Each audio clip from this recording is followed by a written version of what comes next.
I sometimes see parents give kids raw vegetables. Blows my mind. I think it should blow your mind too. You might be saying, yeah, every kid eats raw vegetables. Yeah, and every kid gets sick. I also see parents give their kids fruit juices. Why on earth do you not love your kids? Who in their right mind would give their kids fruit juice? If you were to ask, for example, a midwife or a doctor, they're going to tell you that when babies are born, their stomachs are actually flat. Why? Because they've never used their stomach. They get all their nutrition from the umbilical cord. They're in the womb, they're protected. They don't need so much defensive qi. They don't need that. They're just purely kind of growing at that point. So from when they're born to roughly 6 years old, this is when those defensive systems come into play, especially the digestion. So for instance, when an infant is born, their stomach is flat. It's actually just flat. It's like a nickel. And by taking in some mother's milk, they'll take a little bit at the beginning, and that's just to get that stomach open. And then, over the first couple days, they'll be able to start taking in more and more milk. But the whole system, this is the first time this system has taken in food. Once they start drinking mother's milk, that's the first time that their digestion has had to do anything. So it's like that kind of starts at birth. And also too, they're not breathing in the womb either, right? So the lungs are very tender. So these two systems that form eventually the defensive qi. The Chinese character for qi is a combination of the word for air and the character for rice. So basically, qi is just from the language point of view, is a combination of air and rice. So the two things that our body takes in to keep our body going. Infants did not need to use either of those. They were in the womb. They got everything they needed from the umbilical cord. And now they have to start using their lungs that they have never needed to use, and their stomachs and their digestive system, their intestines, all of that they have never needed to use before. Those take a while to get strong. Now you can imagine, since it's already weak and it has to be strong, we need to take extra steps to make sure that our kids are able to eat in ways that fit their digestive system and have nice, good breathing abilities, right? Which would be, a lot of kids get phlegm in the lungs. If your digestion isn't working well, then there will be stagnation and there can be dampness. Dampness is one of the 6 pathogens. It can turn into phlegm. Phlegm is also one of the 6 pathogens that can go up and block the lungs. So those two can affect each other, the lungs and the stomach in kids. So sometimes, if kids have phlegm in the lungs, it's actually a digestive problem. Oh, nobody ever thought of that. Yeah, Chinese medicine thought of that. If you hear like this phlegm in the lungs, sometimes when they're born, they're trying to expel it. You want to get that expelled, but then if it's coming back, sometimes that is because of a weak digestion. So no matter what, we want our kids to grow up to have strong digestion, strong lungs. The reason kids get colds seemingly frequently, or some kids, I should say, seemingly frequently, is because of that. They either have weak lungs. I mean, they all have weak lungs and weak digestion. That's just how kids are. It's not fully formed yet. It's not their fault, right? It's our fault if we don't really pay attention to that. So it is especially important to kids to really pay attention to, are they out in the cold too much when they shouldn't be, or not in the right way, right? Are they not wearing enough? Are they out in the rain? Are they eating foods that they're not able to digest well? And sometimes just being a little off in one of these things in a kid, someone who's 6 years old or younger, can really have big negative effects on the body, and then not be able to form a strong defensive qi. And then it seems like they just come down with stuff all the time.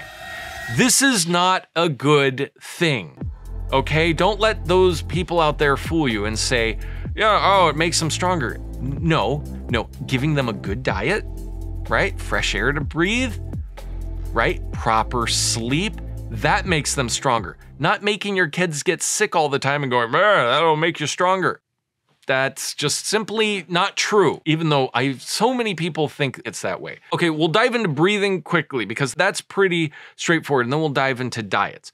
Now, these principles can be applied to everyone, but I would especially pay attention to this for kids 6 and under because they have such a weak digestion and weak lungs. I don't know how to emphasize this enough. Breathing, generally for kids, it's not a problem. By having kids sleep a lot, which they should sleep a lot, it is easier for them to have a more controlled breathing pattern. So basically, to help kids breathe better, you just let them sleep more, right? They should sleep a lot at night. They should have a nice long nap in the afternoon.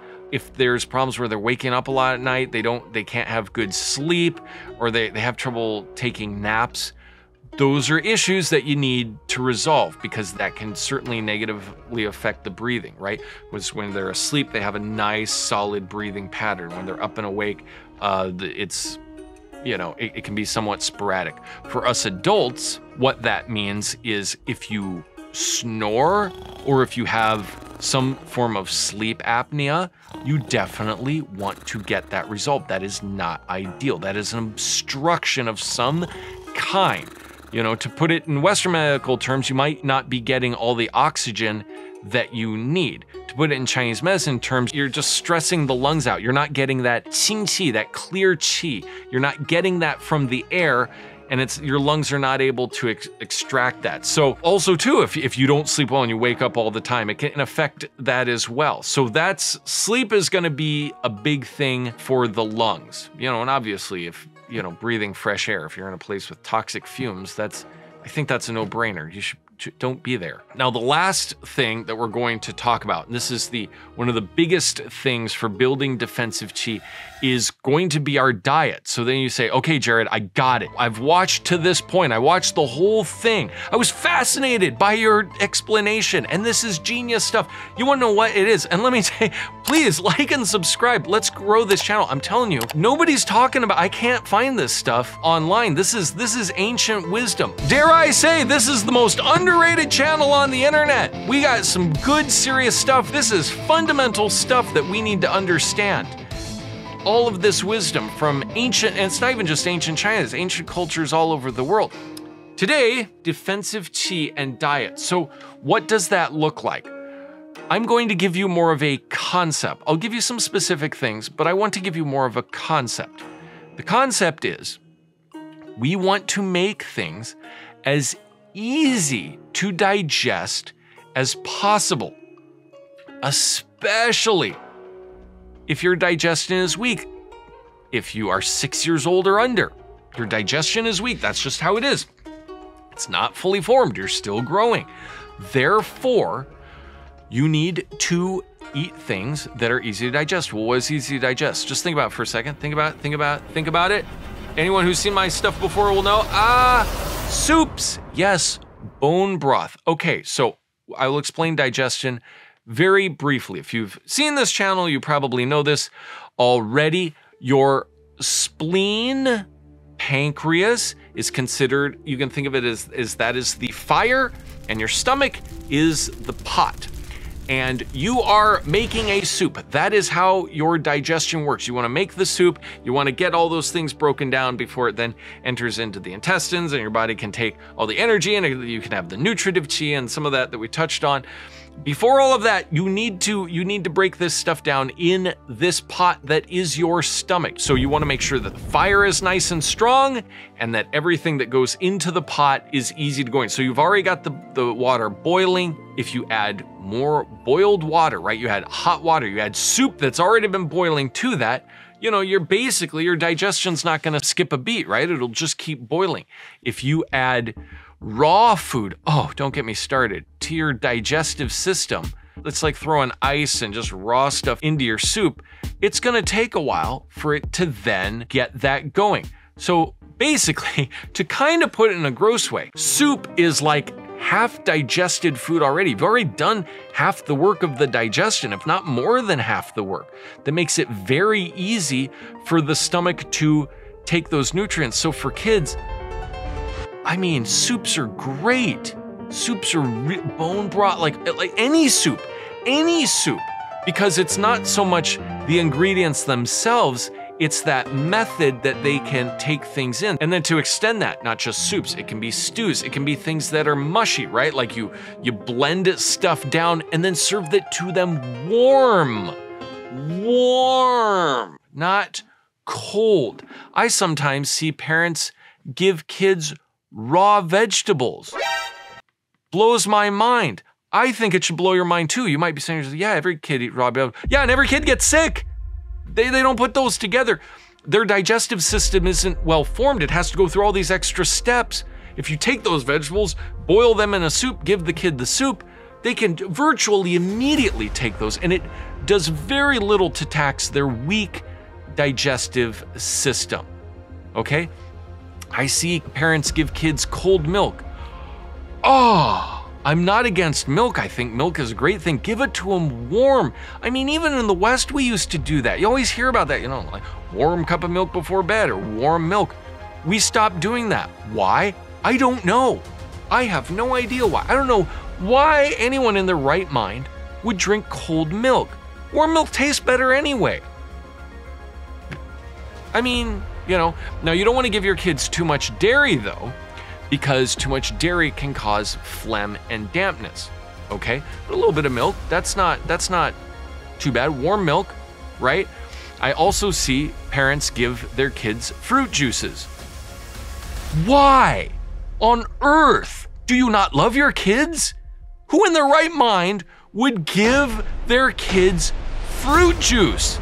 Now, if you've watched this video, you've watched some of my videos, you'll know that's one of the worst things you can do to your kids, yet everybody does it. Okay, first off, anybody in the know knows that fruit juices, you're basically drinking soda, right? You can say, well, it comes from, let's all just calm down. You've taken out all the fibers, all of that stuff. It's just highly sweetened things. It wreaks havoc on your digestive system, right? I've seen a mom who had a sippy cup with ice in it for the kid to, like, do you want your kid to, like, that kid's going to automatically be obese. There's no getting around it. You have destroyed their digestive system before it is even formed. I cannot imagine that kid will grow up being healthy. I do not know where these concepts come from, yet I see it so frequently. I'm sorry, I'm getting a little excited, but I just see it all the time. And you know, I mean, fruit juice boxes is one of the worst ideas I've ever seen in my life to give to kids, and yet we do that. And then we wonder why our kids get sick all the time. Ugh. Okay. All right. Anyway, I think you're following the logic. I'm not going to give a whole lot more. We could dive in. I've made other videos on foods to eat. The main idea is that you want to give, okay, okay, I will give some specific things for kids though. I'll give you some specific things for kids, and this is great for you too. Traditionally, what a lot of Chinese people will do is they will have congee in the morning, white rice congee. I want to do an entire video on that sometime. White rice congee is one of the most magical things in the world. It is the most simple, magical thing out there. What, you might ask yourself, Jared, I don't even know that word, congee. Okay, porridge, right? All it is, it's white rice and water, but it would be probably 2 to 3 times the amount of water that you would usually make rice with. So it turns into more of this soupy kind of thing, as opposed to usually when we eat rice, you know, it's sticky rice, right? Like it's in a little bowl. It has been boiled in water, but it hasn't been boiled in that much water. But having a nice bowl of white rice porridge, white rice congee in the morning, that's what my kids eat every morning. That's the first thing that they eat. They don't have a cup of cold milk, I'll tell you that much. They don't have fruit juice. They don't even know what fruit juice is. They do have fruits. After a meal, they can have some fruits once food has entered their system. But they start the day with white rice congee. It is an amazing thing. I'm telling you, Don't do cereal. Don't, just stop all of that, please. I don't even know what to say. I'm begging at this point. This is pathetic. Like, seriously, what you, like, I just see like the diet that most kids eat, virtually every single thing is actively working against them. All right. I just wanted to give you guys kind of the general idea. White rice congee, soups, things that are soft, things that are easy to eat. Just think anything that's easy to digest, right? Things that are cold, no, bad. Things that are not cooked, get that raw stuff out of here. Get those raw carrots out of here. I got nothing wrong with carrots. Carrots are great. Boil the carrots, steam the carrots and mush them up, even better. I mean, when I'm over in the UK, they mash everything. They got like mashy peas, mashy carrots. They eat that themselves. I think that stuff is great. That's really wonderful. Kids, if they're eating that and that's all they're eating, great for them. Refined sugar. No refined sugar should pass your kids' lips before the age of 6. What about birthday parties? Then don't take them. I don't know. I'm a monster. What can I say? Right? Birthday cakes? Get that out of here. Nobody needs to be eating that stuff. Okay, they are pretty good. Okay, sorry, we're getting a little off track. But for kids 6 and under, cookies, get that out. I mean, all that stuff. I don't know. I can't continue. I'm gonna put angellifehacks.com. Go there. You can sign up for my newsletter. I'll have blog posts. I'll have some specific details. I don't know, maybe I'll write a book. I will definitely talk about this topic more if you would like to hear. Or if not, if you go, you wanna know what? I don't care. Fruit juice boxes all the way. Then I give up. Any comments you have, leave those in the comments below. Please check out my website, ancientlifehacks.com. Follow us wherever you follow people.